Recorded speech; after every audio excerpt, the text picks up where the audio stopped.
Hey gang, Scott here. In this video, I'm finishing off a landscape photo with a soft, glow mystery type of look to select areas of the image.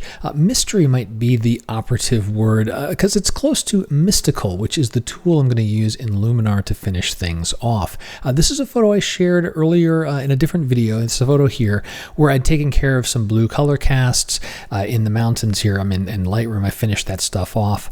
And what I want to do is add some softness, but not just like removing contrast or removing localized detail. I want to make the mist over the base of the mountain and then the sky in the background just a little dreamier. And I really like the tools that Luminar has to do this. So to get this over into Luminar, I'll show you how I'm addressing, or adding, I should say, that mystical look to just those areas of the photo. So let's pop this over into Luminar and start there. So I've got the photo in Luminar, and actually maybe brief sidebar, the Luminar user interface has gone through a nice upgrade of late. It's free if you've got Luminar already. Just download it and you'll get it. You'll notice it says just Luminar in the upper left corner. And things are more, they're tighter. Everything's a little bit snappier, especially if you happen to use Luminar for single image edits or as your folder browser, like your catalog. You'll notice everything has been streamlined. You're not bouncing around between different modules. Everything is in one place. Everything's more clickable. As a plugin, one thing I noticed, this is again just a quick sidebar, the previews for the different presets are much more responsive. You get a quick idea of what is this going to do to the look and feel of my photo, and then once you click on it, you'll get the full effect. But here, for what I want to do with this image over in Tools, I want to apply the mystical look that's in the creative section here. Mystical and glow. I love these two tools, but this one here, mystical, I want to have the clouds and the mist at the base of the mountains get dreamier. So I'll push this really far. You can see what happens, and especially the mist at the base of the mountains. I mean, that's just gorgeous. So I'll add that amount there. But I don't want this everywhere, because one of the things that glow looks do is it diffuses things. It makes things a little dreamier. And I don't want to lose the crispness in those mountains. I want to keep that. So in our masking area, we have a lot of different options available to us. But here, let's take a look at, let's do mask AI. Let the AI figure out what's there. We've got the mountains. We can select that. That's pretty good. And then maybe, what's natural ground giving me? That part there, I think I'll leave that out. And I'll deal with removing things from the foreground a little bit. But I can take that mask, and now it's applying, if I show the mask, it's applying the look there. I can easily invert that. Great, now I'm applying things to where I want them. See, the sky gets nice, the mist gets nice. I don't want it in the foreground. Again, I like to use the show when I'm working here. So I'll just erase things from the foreground. Simple brushwork. I'll get a little bit quick underneath here, and I'm going to go back and add a little bit more. Here we'll now paint, increase that softness, take that size down a little bit, kind of get a little bit more of that glow, that mystical stuff in that area of the hills there. And let's go back and brush. We'll take our mask actions and turn that off.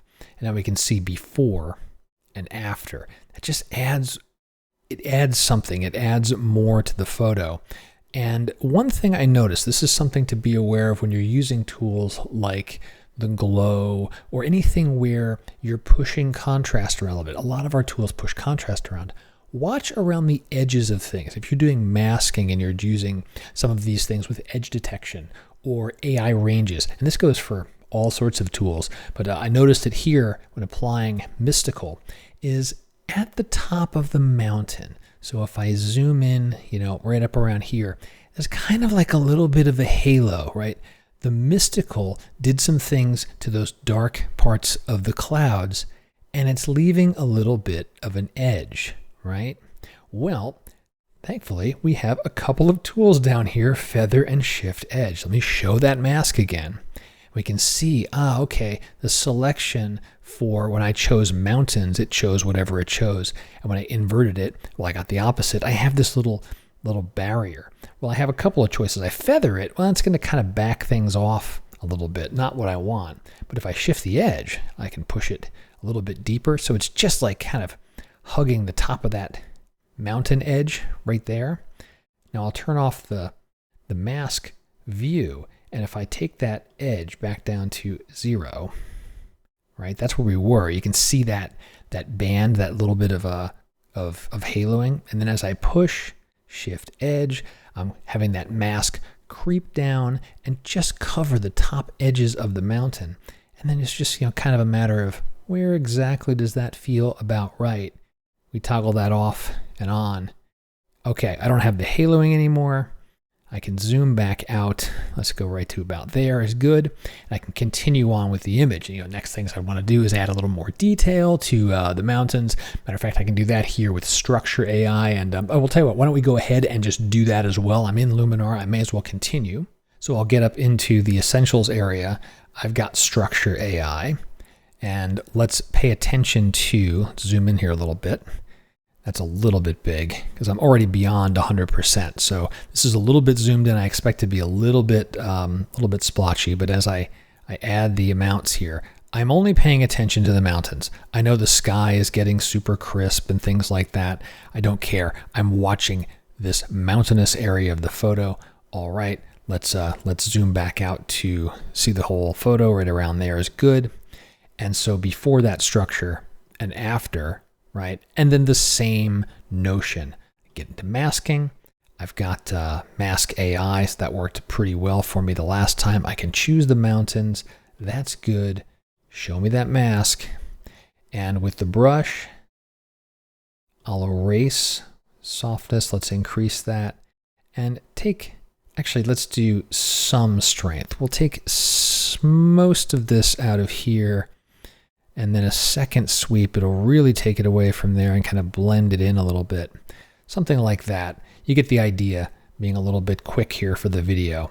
But turn that off. And now I have a structure pop before and after to the mountains.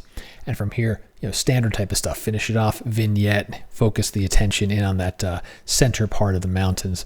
But there you go. The key one for me on this one though is like, why did I jump into Luminar to start with? Mystical. I really like that tool for a dreamy, softer kind of feel, but for select areas of the image. For this photo here, looking at it, I want the attention to be paid to the crispness of the mountains, the jagged rocks.